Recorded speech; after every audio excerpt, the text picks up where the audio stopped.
Hi again then guys, and welcome to another speed tune for Horizon 3, and this particular car is one of the more extreme vehicles on the game, not necessarily quite as quick as others for top-end performance, even in the track car class, but definitely not slow by anyone's standards.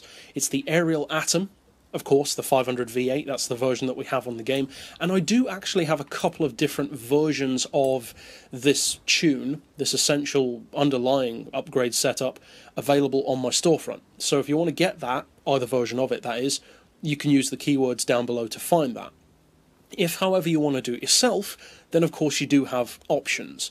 This is one of those cars, and this is a common trait of small lightweight track cars, that the slightest change to a vehicle like this usually has big implications on performance, and that is especially the case when it comes to aero. As you can see, I have removed the front and rear wing on this car, and that is for better top-end performance.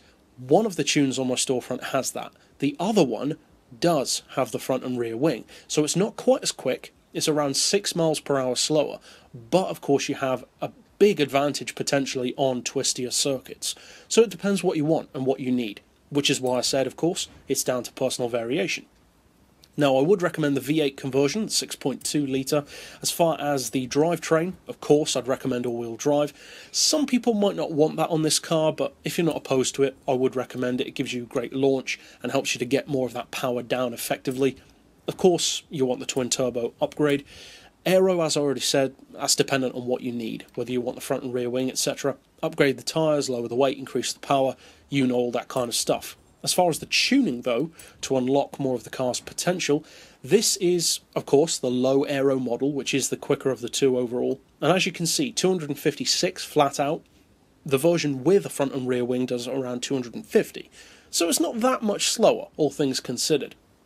The acceleration is also great, especially given that it doesn't have quite as much power as many of the other cars on the game. As far as the gearbox, I would recommend a final drive of 2.8, then individual gears of 2.9, 2, 1.5, 1.17, 0.93 and 0.69. As far as alignment, neutral, camber and toe, I do have the caster quite high on this one, 6 degrees, and that's to stiffen up the steering a bit, have more higher speed control, but it depends what you want. If you want it to be a little bit more tail happy and a bit more skittish at lower speeds, which can help sometimes, then lower that down.